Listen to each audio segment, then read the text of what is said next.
नमस्कार बच्चों, स्वागत है आपका हमारे YouTube चैनल में। तो इस वीडियो में हम करने वाले हैं पार्ट 4 वैदिक संस्कृति का प्रश्न और उत्तर।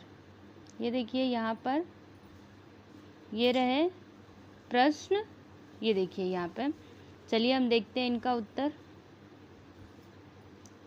ये देखिए यहाँ पे पहला क्या है कि पाठ में दिए गए पाठ्यांश का विचार करके उत्तर लिखो, जिसमें पहला है वैदिक साहित्य में विदुषियाँ।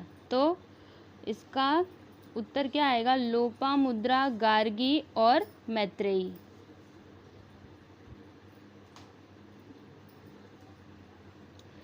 फिर उसके बाद आगे बढ़ते हैं। देखिए यहाँ पे दूसरा है वैदिक युग के मनोरंजन के साधन। तो इसका उत्तर क्या आएगा? देखिए गायन, वादन, नृत्य, पासों का खेल, रथों की दौड़ और शिकार करना। फिर यहाँ पे तीसरा है वैदिक युग के 4 आश्रम। तो कौन कौन से आश्रम हैं? देखिए ब्रह्मचर्य आश्रम, गृहस्थ आश्रम, वानप्रस्थ आश्रम और संन्यास आश्रम।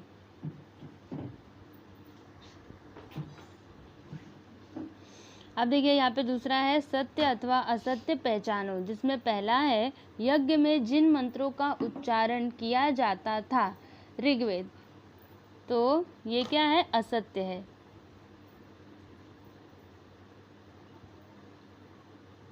फिर उसके बाद देखिए जिस वेद को अथर्व ऋषि का नाम दिया गया, अथर्ववेद, ये सत्य है कि असत्य है? तो ये सत्य है।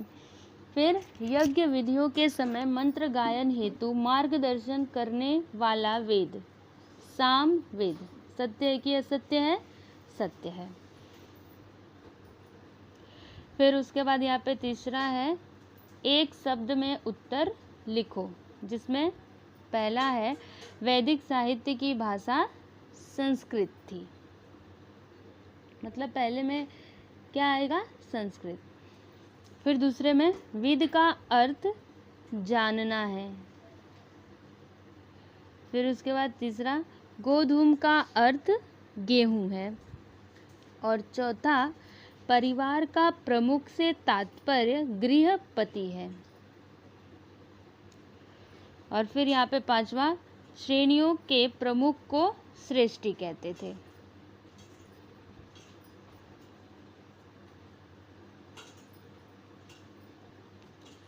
फिर यहाँ पे चौथा है नाम लिखो।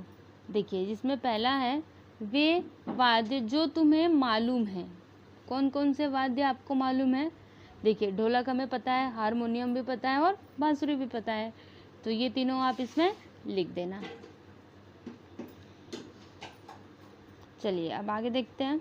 यहाँ पे दूसरा है वर्तमान समय की स्त्रियों के कम से कम 2 आभूषण, एक तो कंगन और दूसरा गले का हार, हुए ना 2 आभूषण। देखिए यहाँ पे तीसरा क्या है? वर्तमान मनोरंजन के साधन। मतलब वर्तमान में मनोरंजन के साधन कौन कौन से हैं? तो एक तो टीवी हो गया।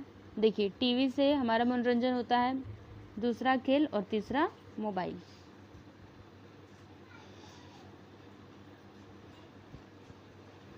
फिर उसके बाद यहाँ पे पांचवा देखिए क्या है? संक्षेप में उत्तर लिखो, जिसमें पहला प्रश्न है वैदिक युग के लोगों के भोजन में किन किन पदार्थों का समावेश था? तो इसका उत्तर है वैदिक समय के लोगों के भोजन में मुख्य रूप से गेहूं, जौ, चावल जैसे धानों का समावेश था। वैदिक लोगों को दूध, दही, मक्खन, घी, शहद जैसे पदार्थ प्रिय थे। उनके भोजन में उड़द, मसूर, तिल तथा मांस जैसे पदार्थों का भी समावेश था।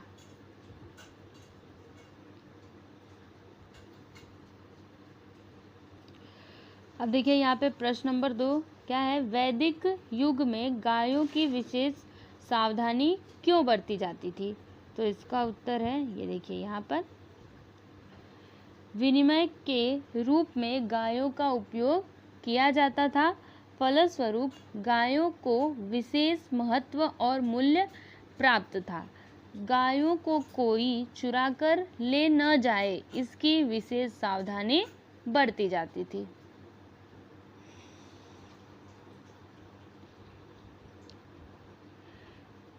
फिर उसके बाद यहाँ पे प्रश्न नंबर 3 क्या है?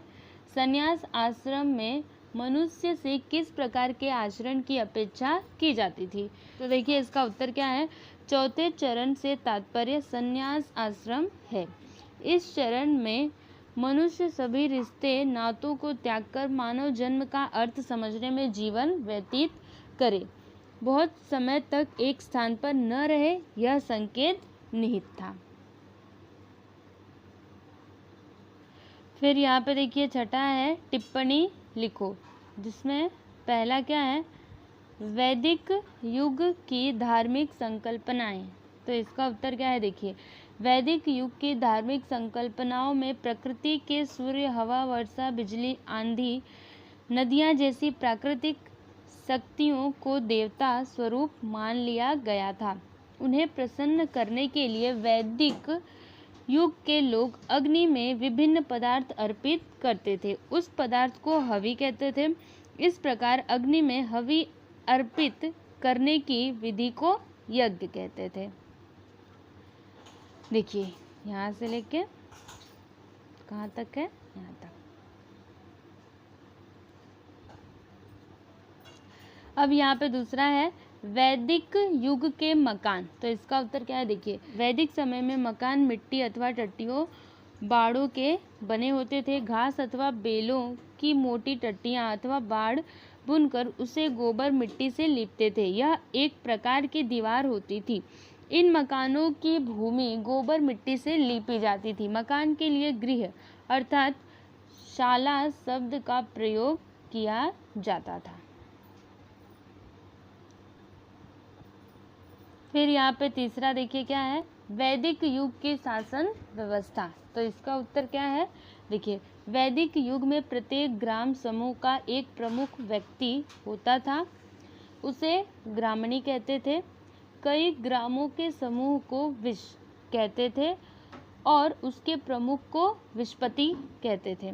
कई विश मिलकर जन बन जाते थे।